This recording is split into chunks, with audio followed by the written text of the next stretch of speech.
8, Filipenses 2, de 12 a 18. Esse é o texto da nossa meditação nessa noite. E você que tem acompanhado a cada semana aqui os cultos, né, da nossa igreja, você tem percebido que nós temos feito uma sequência no livro de Filipenses, nos cultos da noite. Então, nós já vimos nos 2 últimos domingos o início do capítulo 2, nós vimos nos 2 últimos domingos o belíssimo hino soteriológico que Paulo leva à igreja dos Filipenses, no momento em que ele faz uma exortação muito importante. Nós vimos lá no início dos versículos 5 a 8 que ele fala sobre a humilhação de Cristo e ele diz que nós precisamos ter a mesma atitude mental de Cristo. Nós precisamos ter o mesmo sentimento, a mesma disposição mental e de prática de Jesus. Jesus é o parâmetro, Jesus é a referência que nós temos quanto ao serviço. E nós aprendemos isso, e aprendemos também que o mesmo Cristo que foi humilhado e morreu e foi obediente até a morte de cruz, Deus o exaltou soberanamente e lhe deu um nome acima de todo nome, para que ao nome de Jesus se dobre todo o joelho nos céus, na terra e debaixo da terra, e toda língua confesse que Jesus Cristo é o Senhor. Isso nós vimos no belíssimo hino. Interessante que Paulo usa esta poesia, esse cântico, que devia ser muito conhecido na liturgia da igreja daquele tempo, para trazer uma exortação poderosa e importante por conta de alguns problemas, de alguns desafios que aquela igreja enfrentava. Nós vamos perceber agora, nesse texto que nós vamos ler, a aplicação. Paulo apresentou a doutrina, apresentou a beleza do exemplo de Cristo, e agora ele vai nos trazer a prática, a aplicação prática desse texto. Então diz assim a palavra de Deus: assim, pois, amados meus, como sempre obedecestes, não só na minha presença, porém muito mais agora, na minha ausência, desenvolvei a vossa salvação com temor e tremor. Por quê? Porque Deus é quem efetua em vós tanto o querer quanto o realizar segundo a sua boa vontade. Versículo 14: fazei tudo sem murmurações nem contendas, para que vos torneis irrepreensíveis e sinceros, filhos de Deus, inculpáveis, no meio de uma geração pervertida e corrupta, na qual resplandeceis como luzeiros no mundo, preservando a palavra da vida, para que no dia de Cristo eu me glorie de que não corri em vão, nem me esforcei inutilmente. Entretanto, mesmo que eu seja oferecido por libação sobre o sacrifício e serviço da vossa fé, alegro-me e com todos vós me congratulo, assim também vós, pela mesma razão, alegrai-vos e congratulai-vos comigo.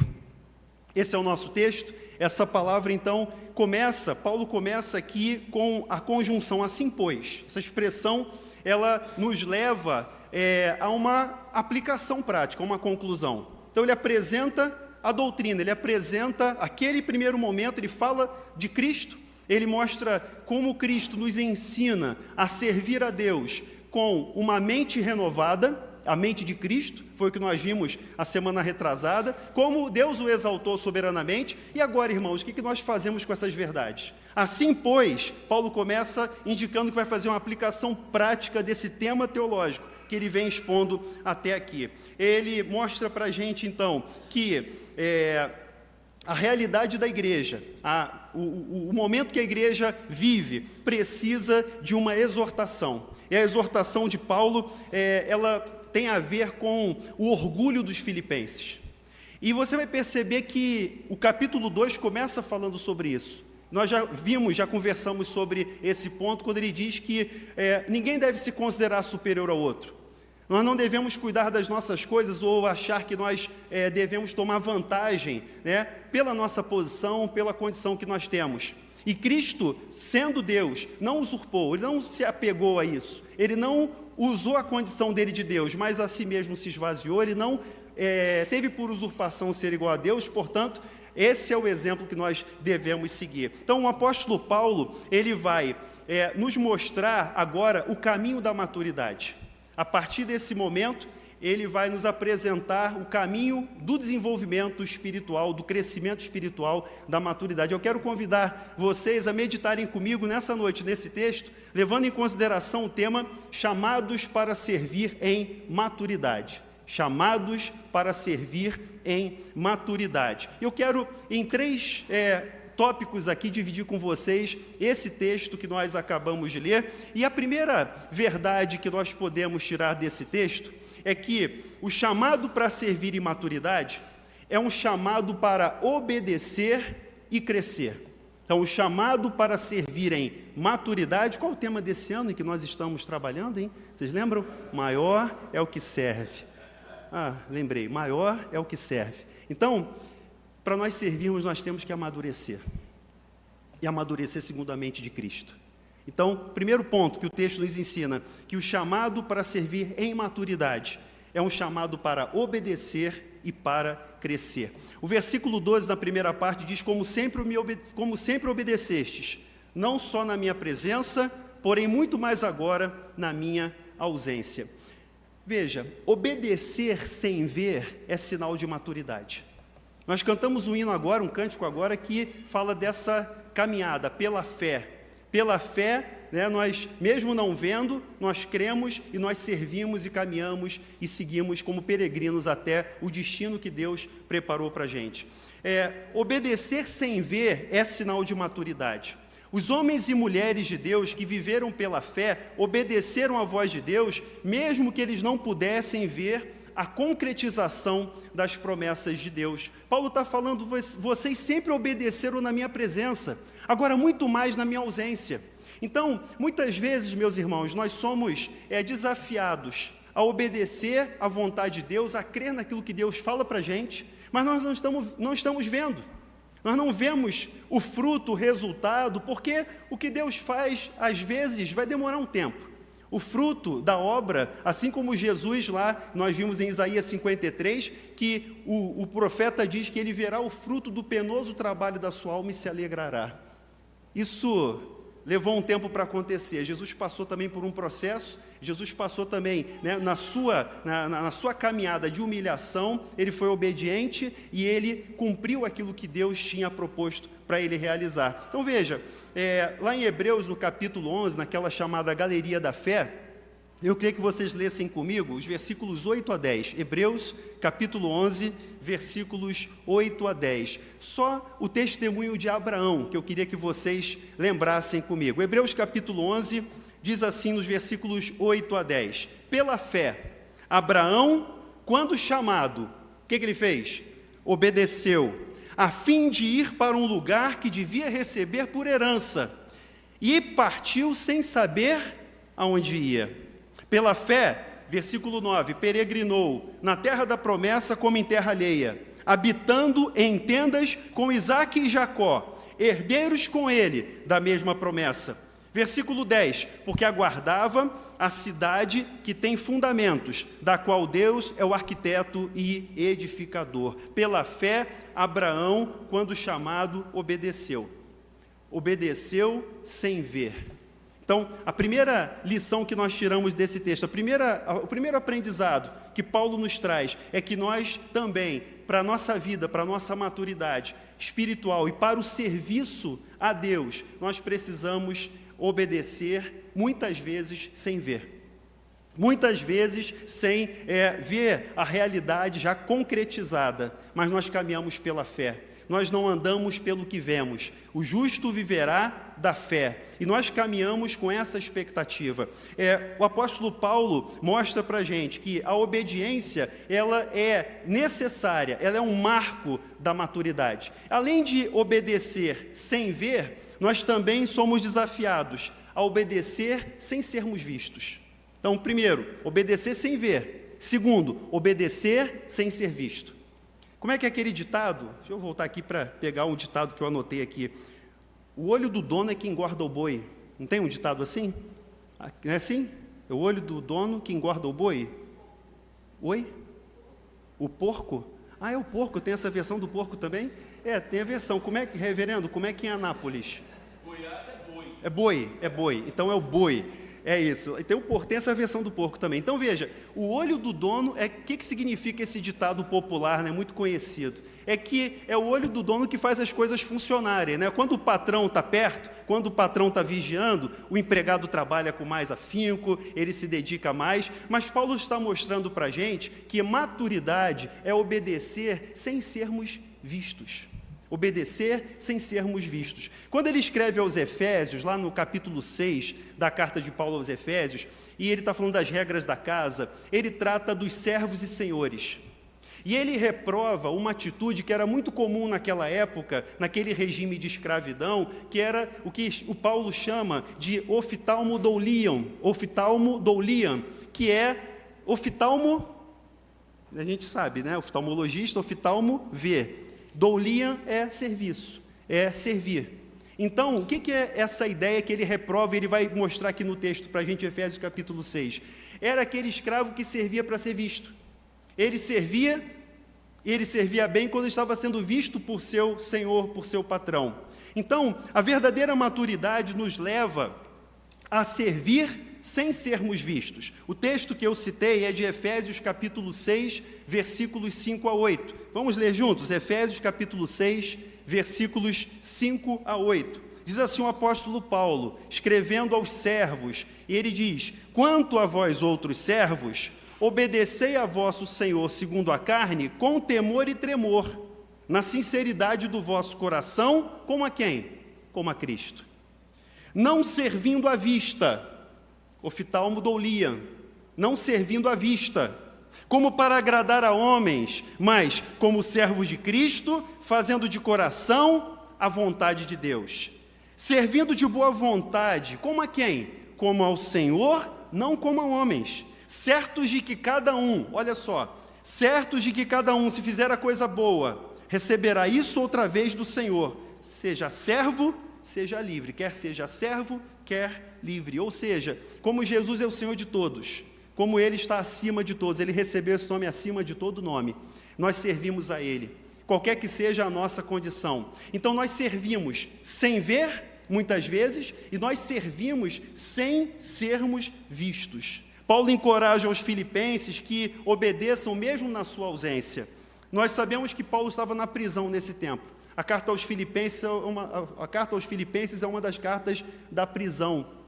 E Paulo se ressente desse momento em que ele gostaria de estar com os irmãos, mas por causa do Evangelho, ele é o apóstolo em cadeias. E ele fala isso bem no início da carta, algumas vezes, nesses 2 primeiros capítulos, ele repete, ele enfatiza essa realidade. Mas é interessante que a ausência de Paulo, mesmo não podendo ter esse contato direto, pessoal com os irmãos, o seu ensino, a sua pregação, estavam presentes na igreja dos filipenses. A sua mensagem permanecia nos corações daqueles irmãos. Então, a referência de obediência que nós temos aqui, quando ele diz, assim como sempre obedecestes, a gente vai lembrar da obediência de Cristo Jesus. Lá no versículo 8, quando diz que ele foi obediente até a morte e morte de cruz. O referencial da nossa obediência é o nosso Senhor e Salvador Jesus Cristo. Paulo exorta esses irmãos e nos exorta também, através do Espírito Santo, a nós aperfeiçoarmos o nosso caráter cristão e aperfeiçoarmos o nosso serviço a Deus. É por isso que na sequência, aí na segunda parte do versículo 12 e no versículo 13, ele vai dizer o seguinte: desenvolvei a vossa salvação com temor e tremor. Por quê? Deus é quem opera, Deus é quem efetua em vós, tanto querer como realizar, segundo a sua boa vontade. Então veja, o chamado para servir em maturidade começa com a obediência. Se queremos servir a Deus, nós temos que obedecer. Mas obedecer o quê? Paulo vai mostrar para a gente agora. O chamado para servir em maturidade é um chamado para o crescimento. Paulo vai tratar do caráter do cristão nessa seção da carta. Paulo vai tratar como o cristão vai se comportar, como ele vai viver e como ele vai desenvolver essa salvação durante a sua vida, durante a sua caminhada. Veja, é interessante aqui, eu queria parar um pouquinho nesse ponto para a gente entender essa passagem, porque ela gera muitas vezes interpretações equivocadas. Por quê? Nós sabemos que a salvação é pela graça, amém? Nós podemos fazer alguma coisa para obter a salvação? Não. Isso, para nós, é ponto pacífico. Somos salvos pela graça, por meio da fé, não de obras, para que ninguém se glorie. Mas quando Paulo fala de desenvolver a salvação, ele não está falando de adquirir a salvação. Ele está mostrando para a gente que a salvação envolve não apenas o ato de nós sermos justificados, regenerados, salvos, alcançados e reconciliados com Deus, adotados como filhos, não é apenas isso. A salvação é algo também dinâmico, a salvação é algo também a ser desenvolvido. E Paulo está falando aqui de salvação no sentido de maturidade. Ele está falando da caminhada cristã. Eu quero lembrar para vocês o que ele diz lá no início da carta. Filipenses capítulo 1, versículo 6. Vamos lá, volta lá comigo. Volta para o capítulo 1. Filipenses 1, 6. Essa é a chave para nós entendermos o que é desenvolver a salvação com temor e tremor. Filipenses 1, 6. Vocês podem ler junto comigo? O que diz aí o apóstolo Paulo? Porque estou... De quê? Há de completá-la até o dia de Cristo Jesus. Paulo está dizendo assim, meus irmãos, essa é a chave para a gente entender esse desenvolvimento da salvação. Eu estou bem certo de que aquele que começou a boa obra em vós, há de completá-la. Até quando? Até o dia de Cristo Jesus. Nós não somos perfeitos, nós não vamos alcançar a perfeição nessa vida, mas nós fazemos como ele vai dizer no capítulo 3, prosseguimos para o alvo. Ele vai dizer, não que eu tenha alcançado a perfeição, mas uma coisa faço, esquecendo-me das coisas que ficam para trás e avançando para as que estão diante de mim, prossigo para o alvo. Esse é o alvo. A vida cristã é uma vida de crescimento. A vida cristã é uma vida de amadurecimento. E se nós desejamos sinceramente servir ao Senhor, nós somos chamados ao crescimento, ao desenvolvimento dessa salvação, só que não é no sentido de você ganhar alguma coisa, de você adquirir alguma coisa, algum favor de Deus, mas é no sentido de você andar nas boas obras que Deus preparou de antemão para que nós andássemos nelas. Essa é a vontade de Deus para as nossas vidas. Eu quero usar aqui o comentário de Calvino sobre esse texto, porque ele, no português, ele está colocado numa posição, numa ordem, que talvez dificulte a nossa compreensão. João Calvino inverte as orações. E aí eu vou fazer esse exercício com vocês agora. Calvino inverte. Então ele diz assim, olha, vamos inverter. Porque Deus é quem efetua em vós, tanto o querer como o realizar, segundo a sua boa vontade. Infinitivo. Porque Deus é que efetua em vós, tanto o querer quanto o realizar, segundo a sua boa vontade. Isso está no infinitivo. Desenvolvei, trabalhai a vossa salvação com temor e tremor. Imperativo. Aqui é o que Paulo usa muito, uma expressão muito comum de Paulo nas suas cartas, é a tensão dessa expressão entre infinitivo e imperativo. Ele usa muito isso nas cartas, é um recurso de escrita de Paulo muito comum. Então ele vai colocar o infinitivo, que é algo que Deus já fez por nós, e algo que Deus está fazendo por nós, porque Deus efetua em nós o querer e o realizar. É Deus que nos dá a vontade, é Deus que nos dá a capacidade de realizar. E é por isso, irmãos, que nós vamos desenvolver a salvação. Você não desenvolve a salvação por sua própria força. Você não cresce espiritualmente porque você é bom, porque você é disciplinado. Não é por isso, mas é porque Deus garante que Ele mesmo opera o desejo e a capacidade de realizar. E é firmados nessa verdade que nós vamos cumprir o imperativo, que Paulo diz, desenvolvam, trabalhem a salvação. A ideia, né, do verbo aqui é trabalho, é trabalhar no sentido de mover, operar, fazer funcionar. Então ele está dizendo, e a expressão também nos diz, né, que é trabalhar até o fim. Trabalhar até o fim. Veja, se Deus faz isso, é Ele quem opera o querer e o realizar. É Ele quem coloca no nosso coração a vontade. Se você tem alguma afeição santa, se você tem algum desejo de buscar Deus, é Ele que coloca o desejo no teu coração, saiba disso. Tudo parte dEle, tudo vem dEle. E Ele é que nos dá a capacidade de realizar, de viver, de operar, de crescer, desenvolver essa nossa salvação. Veja, o indicativo garante que o imperativo vai ser uma realidade. Se nós tentarmos viver só no imperativo, nós vamos nos frustrar. Nós vamos falar como Paulo em Romanos capítulo 7, miserável homem que sou, quem me livrará do corpo dessa morte? O mal que não quero faço, o bem que quero não faço. Isso é a nossa força de vontade, isso é a falência do ser humano que tenta agradar a Deus com as próprias forças.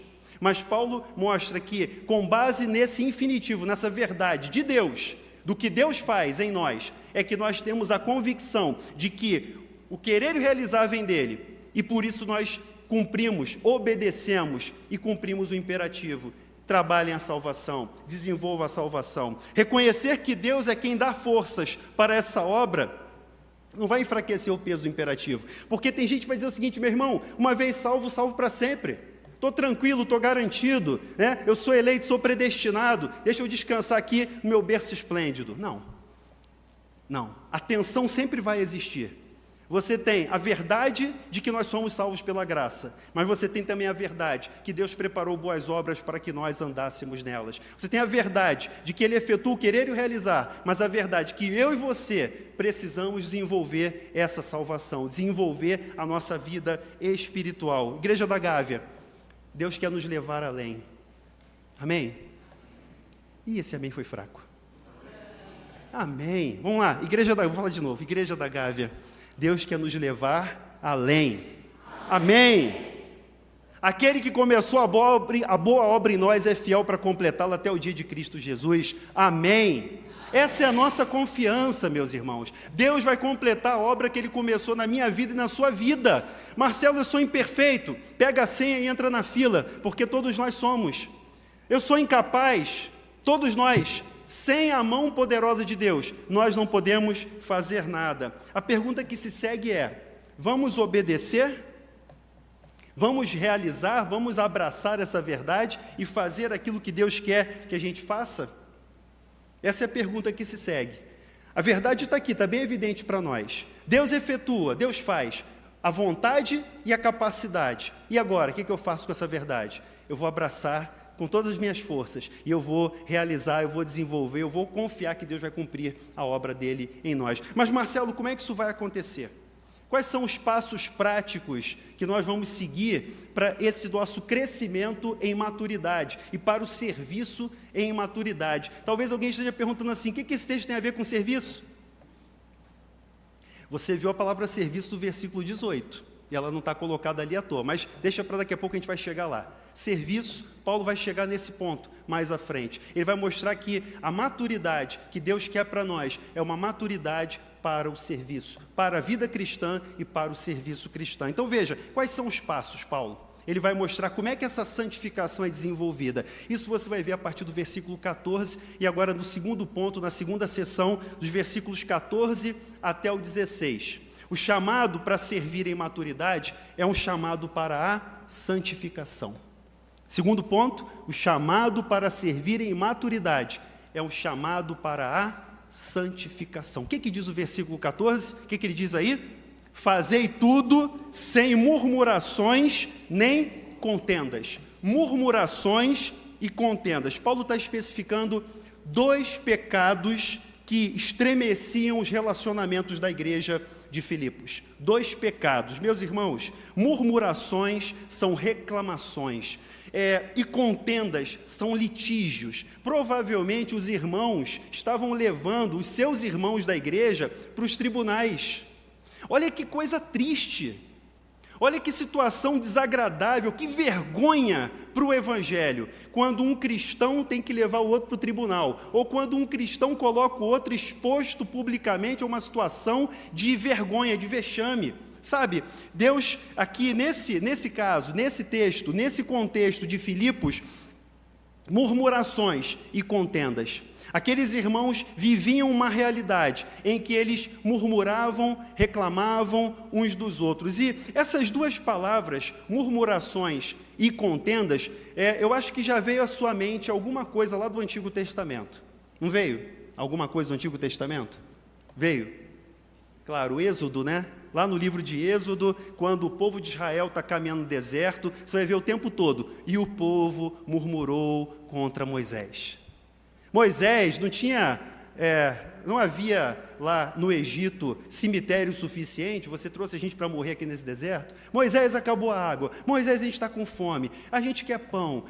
Os tomates do Egito eram melhores. Murmurações e contendas. Veja, lá em Êxodo, do capítulo 16, no versículo 2, toda a congregação dos filhos de Israel murmurou contra Moisés e Arão do deserto. Essa é uma constante daquele povo. E Paulo usa essas duas expressões de propósito. Não é à toa que Paulo está fazendo referência à lembrança do deserto. E a gente sabe o que aconteceu com aquela geração. Aquela geração murmuradora, aquela geração de contendas, morreu no deserto. Passou toda aquela geração no deserto, para que ao chegar na terra prometida, em Canaã, somente aqueles menores que cresceram no deserto e conheceram a Deus do deserto, puderam entrar na terra. Murmurações e contendas. Veja, uma igreja desunida produz um efeito muito negativo no ambiente ao redor. Por isso Paulo vai direto ao ponto. Ele vai falar: façam tudo sem murmurações nem contendas. Era o que está acontecendo, era o que estava acontecendo na igreja. E eu digo para vocês uma coisa: pecado tem nome, irmãos. Pecado tem nome. Sabe, pecado tem nome. Pecado tem que ser confessado e abandonado. O caminho de Deus para a nossa maturidade no serviço é o caminho da santificação, é um chamado para a santificação. Então, o primeiro passo aqui que Paulo mostra, quando ele coloca em evidência o pecado específico daquele tempo, daquela igreja, que eram as murmurações e contendas, eram as dificuldades que aqueles irmãos estavam tendo nos seus relacionamentos, e que estava levando para fora, essa questão estava extrapolando os muros da igreja, e a sociedade estava sabendo o que estava acontecendo com aqueles irmãos, nos seus litígios. Pecado tem nome. Pecado tem que ser confessado e abandonado. Sabe, esse é o primeiro passo. A vontade de Deus para a gente hoje, se nós queremos obedecer à vontade de Deus, a vontade de Deus é: confesse o pecado e deixe o pecado. Amém? Amém? Confesse o pecado e deixe o pecado. Confessa para quem? Confessa para Deus. Aquele que encobre as transgressões não prospera, mas aquele que confessa e deixa alcançará misericórdia. Salmo 32 nos ensina isso. Pecado é para ser confessado, porque ele tem nome, e é para ser abandonado. E a confissão e essa disposição de abandonar o pecado vai nos levar ao crescimento espiritual. Nós somos chamados a servir a Deus. Para servir a Deus, nós temos que separar o precioso do vil.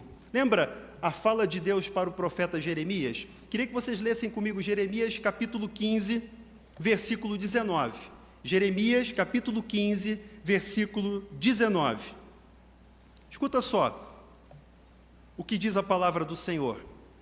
Diz assim, Jeremias 15, 19: portanto, assim diz o Senhor: se tu te arrependeres, eu te farei voltar e estarás diante de mim. Se apartares o precioso do vil, serás o quê? Serás a minha boca. Eles tornarão a ti, mas tu não passarás para o lado deles. O chamado para servir em maturidade é o chamado da santificação, e tudo começa com a confissão, com o abandono do pecado, com essa disposição santa de buscar a presença de Deus. E Ele é que opera o querer e o realizar. Ele que faz isso em nós. Se separar o precioso do vil, você vai ser boca de Deus. Você vai ser instrumento de Deus. Você vai ser usado por Deus, se você separar o precioso do vil. Como diz aqui o Senhor ao profeta Jeremias: se você se arrepender, eu farei você voltar, e você vai estar diante de mim. Se você separar o precioso do vil, você vai ser a minha boca. A igreja do Senhor é a boca de Deus para a sociedade hoje. Eu e você somos a boca de Deus para essa sociedade, para essa geração em que nós vivemos hoje, e Deus quer falar através de nós. Deus quer usar as nossas vidas. Nós não podemos nos calar. Meus irmãos, o pecado não pode nos calar. Amém? Deus nos chama para isso, essa é a vontade de Deus para nós nessa noite. O mundo é hostil e o mundo vai tratar sempre com severidade qualquer falta da igreja, qualquer deslize da igreja, o mundo está pronto para nos hostilizar.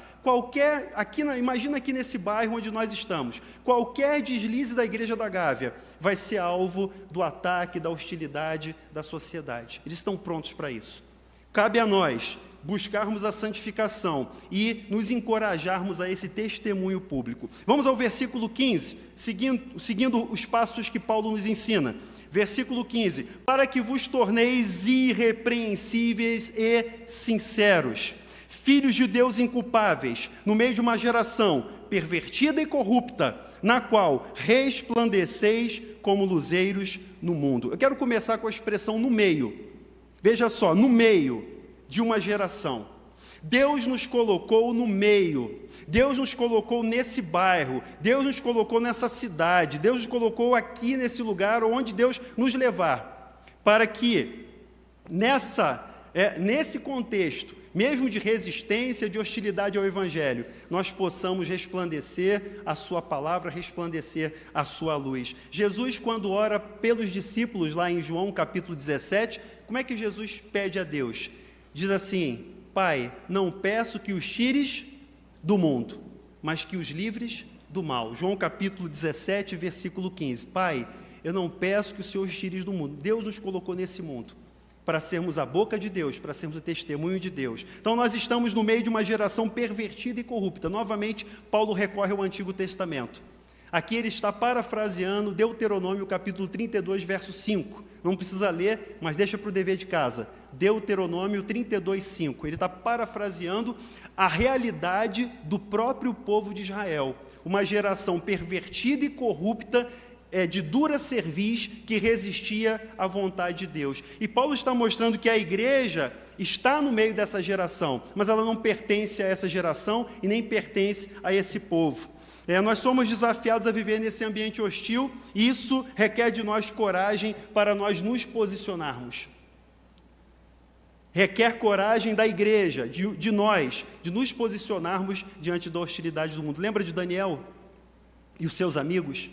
Lembra? Lembra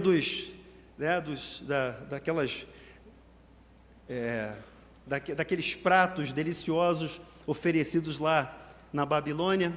Aqueles jovens recusaram. Eles tiveram coragem. Eu lembro que quando houve a ameaça de colocá-los na cova dos leões, eles dizem: olha, se Deus quiser livrar a gente, o Senhor vai livrar. Mas se Deus não quiser livrar, nós continuaremos fiéis ao Senhor e nós não nos curvaremos diante de qualquer que seja o Deus, a entidade, o ídolo que você levantar. E eles foram, e Deus guardou, e Deus livrou no meio daquela geração pervertida e corrupta. Aqui nós somos chamados a sermos irrepreensíveis e sinceros. Veja, para que vos torneis irrepreensíveis e sinceros. Paulo usa uma expressão aqui da sinceridade que tem a ver com inocência. Sincero aqui é inocente.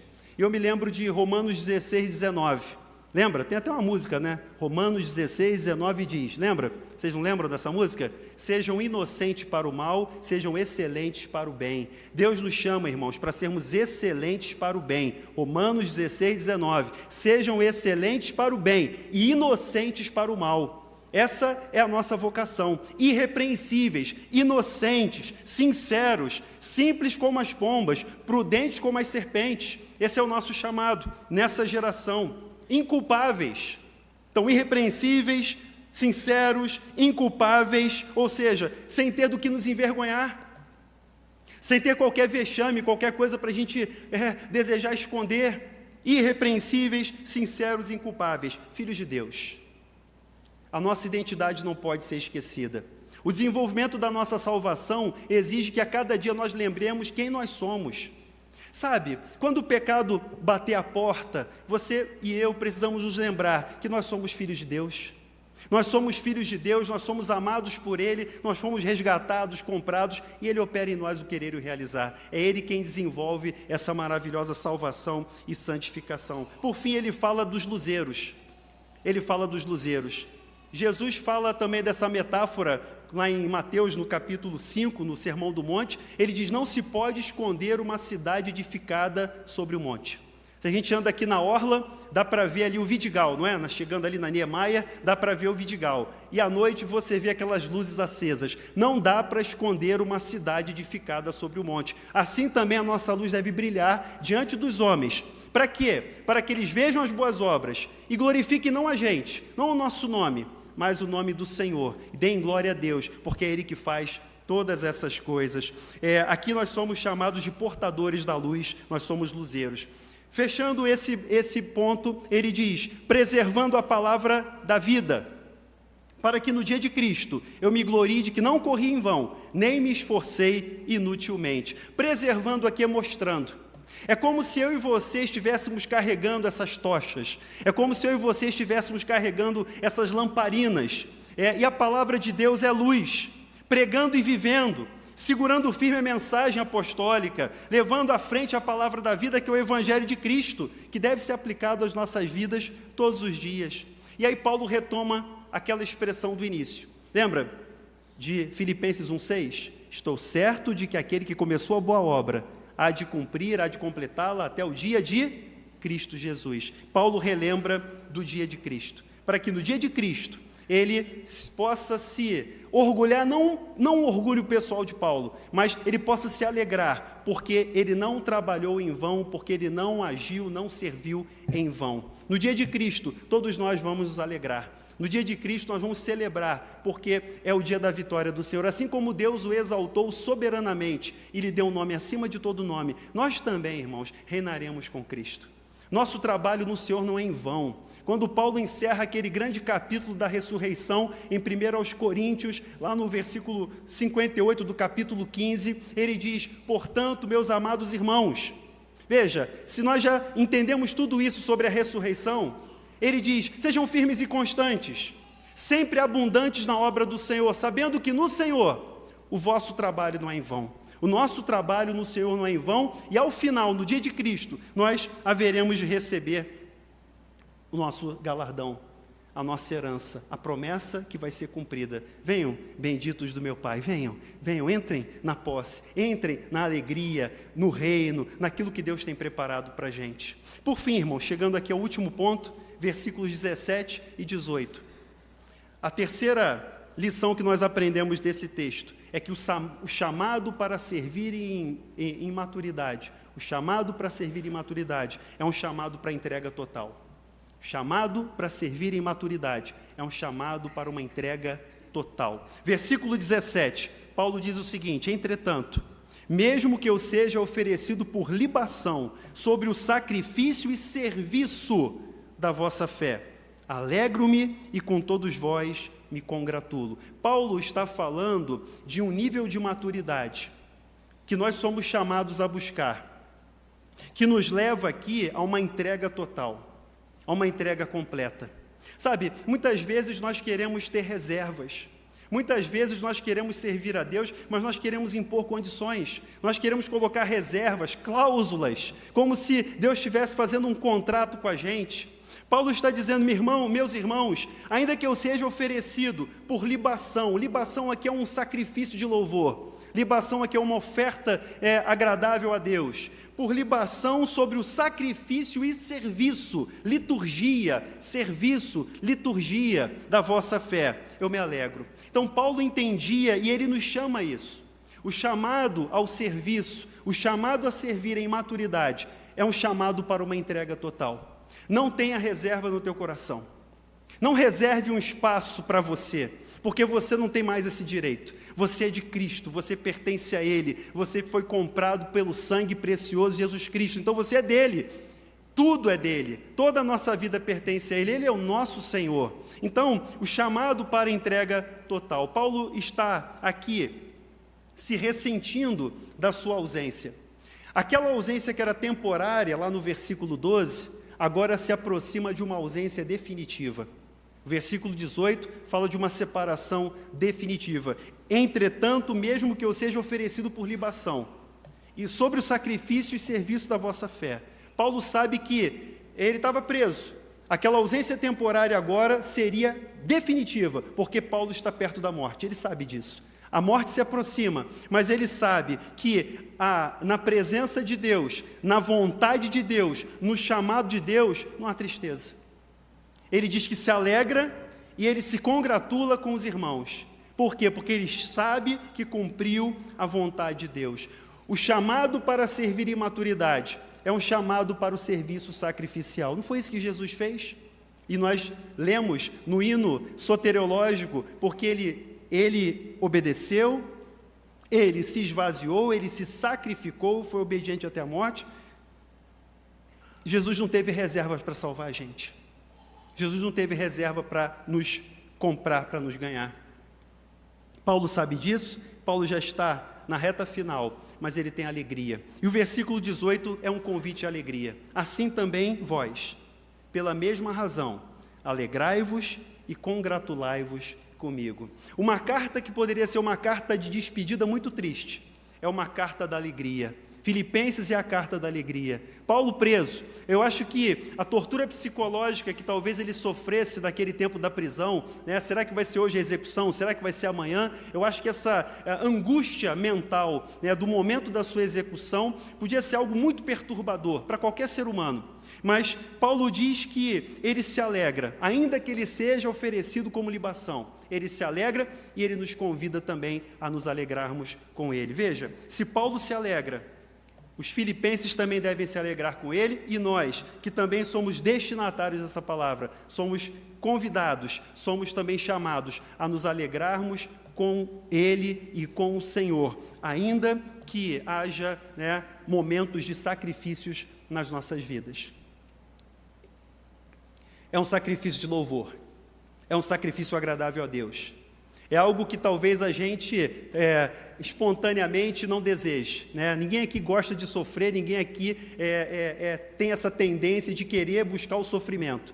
Mas se nós passamos por aflição nesse mundo, nós lembramos daquilo que Jesus nos ensinou. Tenham bom ânimo. Tenham bom ânimo. As aflições fazem parte da caminhada. O chamado à obediência, o chamado à santificação e o chamado também ao sacrifício faz parte da caminhada cristã. Meus irmãos, que nessa noite o nosso Deus nos ajude, que nessa noite o Espírito de Deus desperte o nosso coração, que nós possamos sair dessa noite desafiados por Deus a crescer. O chamado para o serviço é um chamado para a maturidade. Deus nos chama imaturos, Deus não chama pessoas despreparadas, Ele vai nos preparar, Ele vai nos levar a esse momento. Deus quer nos levar além. Deus quer levar cada um de nós aqui, como igreja, como corpo, como cristãos individualmente, a um passo adiante. E esse passo começa na obediência. Como sempre obedeceste, sem ver e sem ser vistos, né? Nós vamos obedecer e vamos cumprir a palavra de Deus. Vamos buscar e vamos desenvolver a salvação com a garantia de que Deus opera à vontade, e se Ele dá a vontade, Ele dá a capacidade.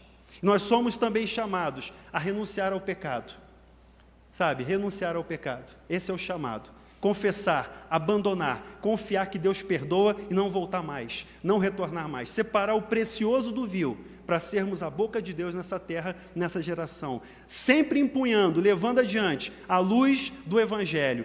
Como luzeiros, a luz não é nossa própria, mas a luz é de Cristo. E nós levantamos essa tocha, essa luz, no nome do Senhor, no meio de uma geração que está perdida, que está em trevas, mas que há de ser alcançada pelo poder do Evangelho. Esse é o nosso desafio como igreja, amém? Esse é o desafio que nós temos hoje, diante de nós. A palavra de Deus é muito clara. Aqui eu entendo que não há nenhuma sombra, nenhum ponto duvidoso. Cumpre a nós agora, orarmos e darmos o nosso amém. Dizer assim seja, Senhor, na minha vida, assim seja, Senhor, nas nossas vidas. Vamos orar? Vamos ficar de pé e nós vamos orar colocando as nossas vidas diante do Senhor, pedindo que o Senhor nos ajude, pedindo que o Senhor realize, cumpra essa palavra nas nossas vidas, que o Senhor opere aquilo que Ele deseja para nós. Oremos. Senhor, nós estamos aqui diante da Tua palavra, Pai. A Tua palavra é a verdade, a Tua palavra é clara, e a Tua palavra nos ensina preciosas verdades, princípios, Senhor, que são fundamentais para a nossa vida, para o nosso serviço, Nessa hora, Senhor, nós queremos nos colocar diante do Senhor e pedir que o Senhor opere em nós o querer e o realizar. Que o Senhor efetue em nós o que pelas nossas forças nós não somos capazes de fazer. Que o Senhor desenvolva em nós essa maravilhosa salvação, essa maturidade, e que o Senhor nos prepare para o serviço.